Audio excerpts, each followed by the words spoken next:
नमस्कार, स्वागत है आप सभी का एनएफ न्यूज पर। मैं हूं आपके साथ रोहन।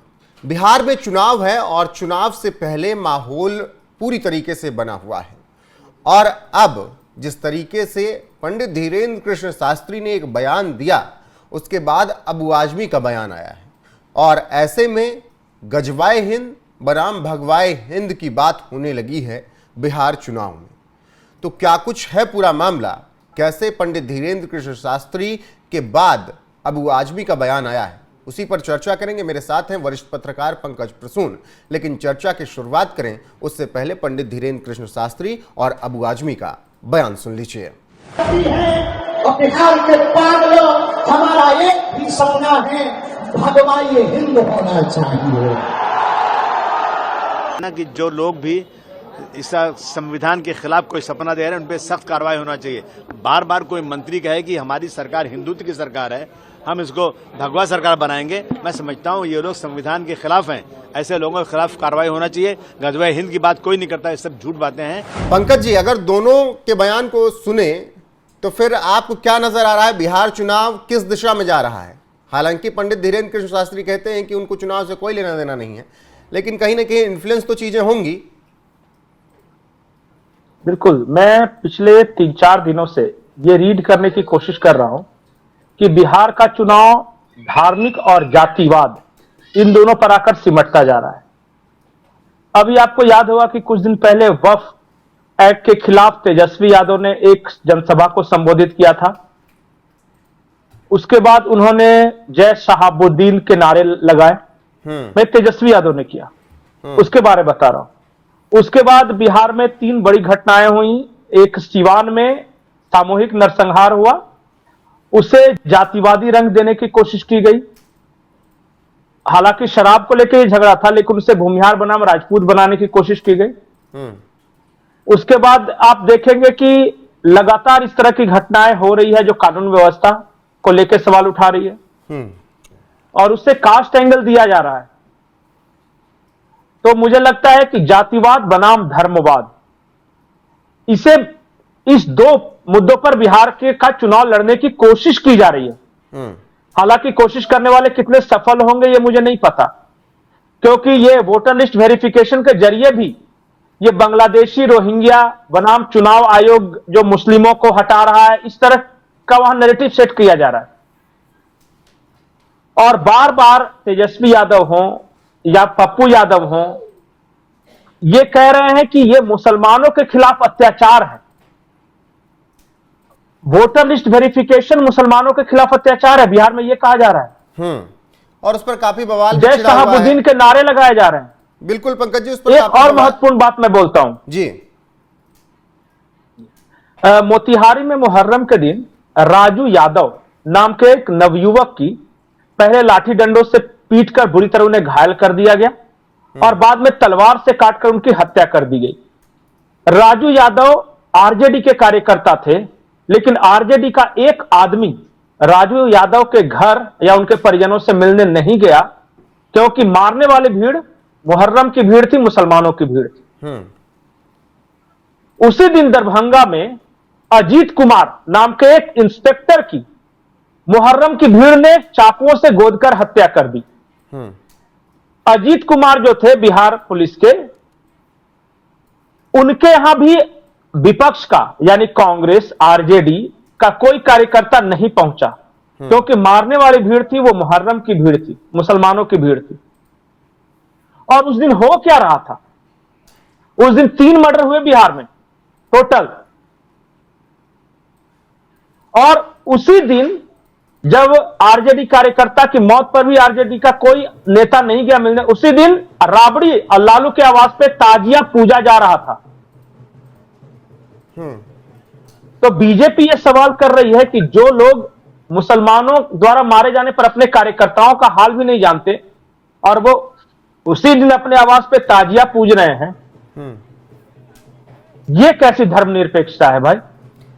बिल्कुल, लेकिन और मरने वाला तो पुलिस का जवान था, वो तो अपनी ड्यूटी कर रहा था। ठीक है पंकज, ये तो जो घटनाएं घटी उस पर, ये तो जो घटनाएं घटी उस पर लगातार हमने बात की। लेकिन अब जिस तरीके से चुनावी बयानबाजी है, पहले तो धीरेन्द्र शास्त्री वो हर जगह कहते हैं, वो केवल बिहार में ही नहीं, वो जहां भी जाते हैं उनकी यही बात होती है कि गजवाए हिंद नहीं होने पाएगा, भगवाए हिंद होगा इस देश का।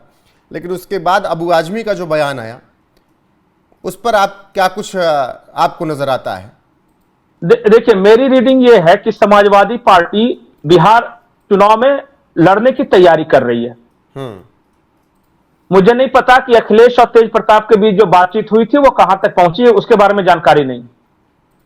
लेकिन जो समाजवादी पार्टी की योजना है वो ये कि किसी तरह तेजस्वी और कांग्रेस से ज्यादा खुद को सेकुलर साबित किया जाए ताकि मुसलमान वोट मिल जाए कम से कम बिहार में। और इनकी प्लानिंग भी यही है कि यादव बहुल इलाके में और मुसलमान बहुल इलाके में हम कैंडिडेट उतारेंगे।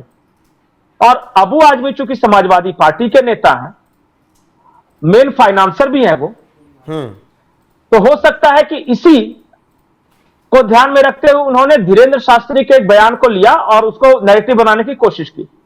क्योंकि ये जो सनातन समागम हुआ था गांधी मैदान में, वो कोई बहुत, ये नहीं कह सकते बहुत सफल आयोजन था। भीड़ के लिहाज से देखें या नैरेटिव बिल्डिंग के लिहाज से देखें, जो आए और श्री राम भद्राचार्य जी आए थे और बागेश्वर महाराज आए थे, और उन्होंने वही बात बोली जो अक्सर ये बोलते रहे हैं और आई गई होगी। शायद उतना कवरेज नहीं मिलता अगर अबू आजमी इसको गजवाए हिंद बना भगवाए हिंद न बनाते तो मतलब अगर इस पिच पर अगर आ गई, अगर विपक्ष इस पिच पर आ गया तो ये तो सबसे मजबूत पिच है बीजेपी की।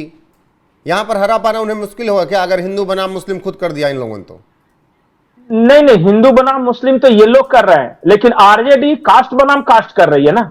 सीवान वाली घटना को आरजेडी कर रही है कि राजपूत और भूमिहार का झगड़ा है,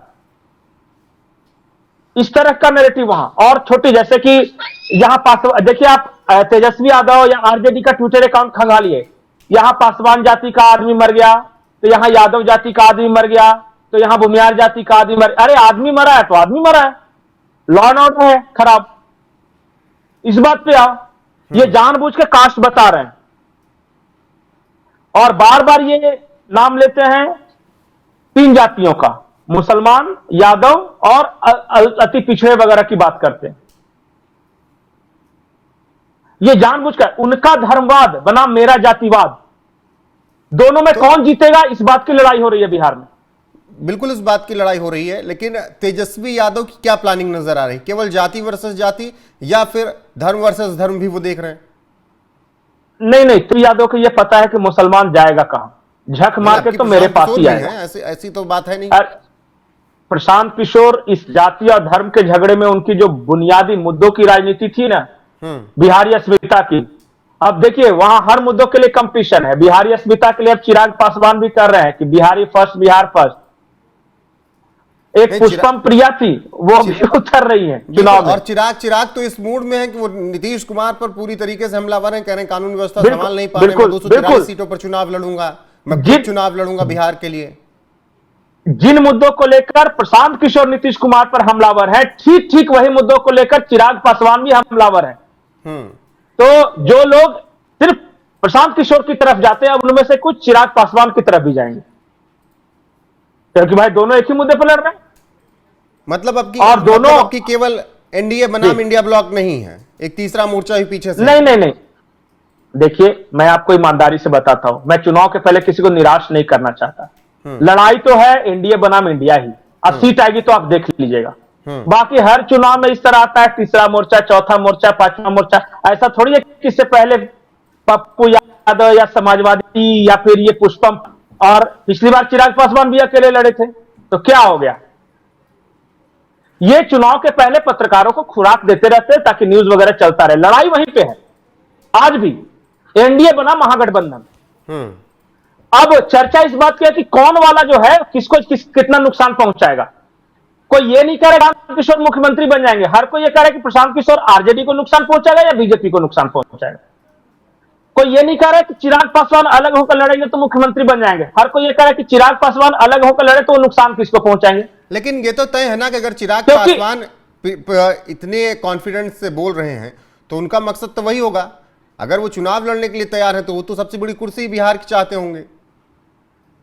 देखिए, इच्छा रखना और बनना दोनों में फर्क है। लालू यादव अक्सर कहा करते थे कि प्रधानमंत्री बनने की इच्छा तो मेरी भी है, लेकिन बन नहीं सका ना।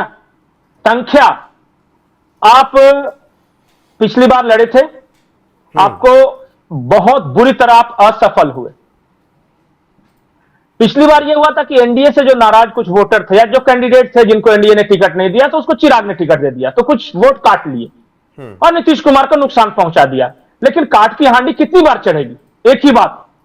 और इस बार जो एनडीए से नाराज वोटर, उनके पास तो प्रशांत किशोर भी ऑप्शन है। तो मुझे लगता नहीं कि चिराग पासवान ये करेंगे, वो सीटों के लिए दबाव की राजनीति बना रहे होंगे और खुद के रूप में प्रोजेक्ट करना बुरा भी नहीं है, बनना न बनना अलग बात है। ठीक है पंकज जी, फिलहाल आखिरी जो मुख्य विषय पे मैं आ रहा हूं, हाँ, मुख्य विषय यही है कि इस बार आपकी मूल विषय पे ही चाहता हूं, बागेश्वर बाबा और बनाम अबू आजमी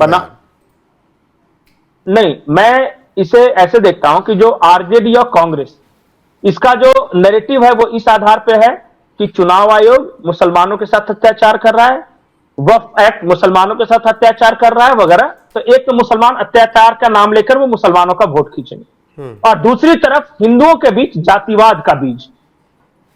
और उनके लोग आज भी कर रहे हैं कि हिंदू बनकर मत सोचो, घाटे में रहोगे, अपनी जाति की बात करो। उनके लोग मैं कह रहा हूं। तो एक तरफ हिंदुओं को बांटो और मुसलमानों को एकजुट करो, इससे हमें फायदा हो सकता है। और दूसरी तरफ जो बीजेपी या एनडीए है, ये नाम ले रही है बांग्लादेशी रोहिंग्या घुसपैठ का। ये बार बार उठा रही है कि देखो शहाबुद्दीन जिंदाबाद बोल दिया, देखो राबड़ी के घर पे ताजिया पूजा जा रहा है, और हिंदुओं एक रहो, बटोगे तो कटोगे। और ये सनातन समागम वगैरह समारोह वगैरह ये सब चल रहा है। तो दोनों तरफ से क्या चल रहा है वो मैंने बता दिया। ठीक है पंकज जी, एक तरफ जातिवाद, दूसरा हिंदुत्व, बस यही दोनों का अपना अपना प्लैंक है। ठीक है पंकज जी, बाकी अबू आजमी और पंडित धीरेन्द्र कृष्ण शास्त्री का बयान एक बार और आप सुन लीजिए, और उसके बाद आपकी राय क्या बनती है अपनी राय कमेंट बॉक्स में जरूर बताइएगा, और बने रहेगा हमारे साथ। नमस्कार। और बिहार के पागलों, हमारा एक ही सपना है, भगवान ये हिंद होना चाहिए। अगर हुआ मेरे धर्म पर घात तो मैं प्रतिघात करूंगा, क्योंकि मैं हिंदू हूं, सिर्फ हिंदुत्व की बात करूंगा। एक बात और सुनो बिहार वालों, हम किसी मजहब के विरोधी नहीं है, न हमें मुसलमानों से दिक्कत है, न हमें ईसाइयों से दिक्कत है, हमें तो हिंदुओं में रहने वाले उन हिंदुओं से दिक्कत है जो जातियों के नाम पर हिंदुओं को लड़ाते हैं। अरे जब हम सब हिंदू एक हैं, एक बात बताओ, एक पिता के 4 बेटे हैं, तो क्या किसी पिता को एक बेटा प्रिय, एक बेटा अप्रिय होगा? बोलो बोलो बोलो, चारों समान होंगे कि नहीं? चारों प्रिय होंगे कि नहीं? हम सब हिंदू हैं, हम सब समान हैं, हम सब आपस में लड़े ना भैया। हम राजनीति के चक्कर में नहीं आए, हम पटना में राजनीति के चक्कर में आए हैं। और दूसरी बात सुन लो कान खोलकर, हमारे पत्रकार बंधु भी खड़े, इन्हें मसाला तो चाहिए ही चाहिए। इनको हम कहते हैं भैया बिल्कुल कान खोलकर, हम किसी भी पार्टी के नहीं हैं, जिस जिस पार्टी में हिंदू है हम उस पार्टी के हैं। हम राम के हैं, हम सनातन के हैं, हम सत्य के हैं, हम संतों के हैं, संतों की हम पर कृपा बनी रहे। लेकिन जब तक रुकेंगे नहीं, जब तक झुकेंगे नहीं, चाहे जितना विरोध कर लो हमारा, कितनी भी गालियां बदलो, कितने भी नारेबाजी कर लो, हम हिंदुओं को छोड़ करके रहेंगे। और आज एक और घोषणा कर रहे, चुनाव के पहले नहीं, चुनाव के बाद, ताकि लोगों को ये न लगे कि हम राजनीति में आए। चुनाव के बाद बिहार में भी पदयात्रा करेंगे, ताकि वो केवल हिंदुओं के लिए हो। इसलिए दोनों हाथ उठा के कहो, हम सब हिंदू, हम सब हिंदू। अब जातिवाद नहीं, राष्ट्रवाद पर जिएंगे। किस पर जिएंगे? भारत माता के लिए जिएंगे। किसके लिए जिएंगे? कुछ लोग भारत, अच्छा कुछ लोग ऐसे हैं जो तिरंगा में चांद चाहते हैं, हम चांद पर तिरंगा चाहते हैं। बस इतना सा अंतर है। ना कि जो लोग भी इस संविधान के खिलाफ कोई सपना दे रहे हैं उन पे सख्त कार्रवाई होना चाहिए। बार बार कोई मंत्री कहे कि हमारी सरकार हिंदुत्व की सरकार है, हम इसको भगवा सरकार बनाएंगे, मैं समझता हूं ये लोग संविधान के खिलाफ हैं। ऐसे लोगों के खिलाफ कार्रवाई होना चाहिए। गज़वा हिंद की बात कोई नहीं करता, ये सब झूठ बातें हैं। मुसलमान इस मुल्क में रहता है, इस मुल्क से मोहब्बत करता है। जब भी हिंदुस्तान पाकिस्तान की जंग हुई है या जब भी कोई जरूरत पड़ी है, जितना मुसलमान मिलिट्री में है उससे ज्यादा अपने आप को शहीद करके दिखाया उसने। ये सब गलत बात, मुसलमान ने गद्दारी कभी नहीं किया देश के साथ। धीरेन्द्र शास्त्री जैसे धर्मगुरुओं की गिरफ्तारी की मांग करते हैं आप। इस तरह की बातें करने वाले नफरत, मुझे ऐसे लोगों की जबान तो बंद करना चाहिए। सर, पाकिस्तान के विदेश मंत्री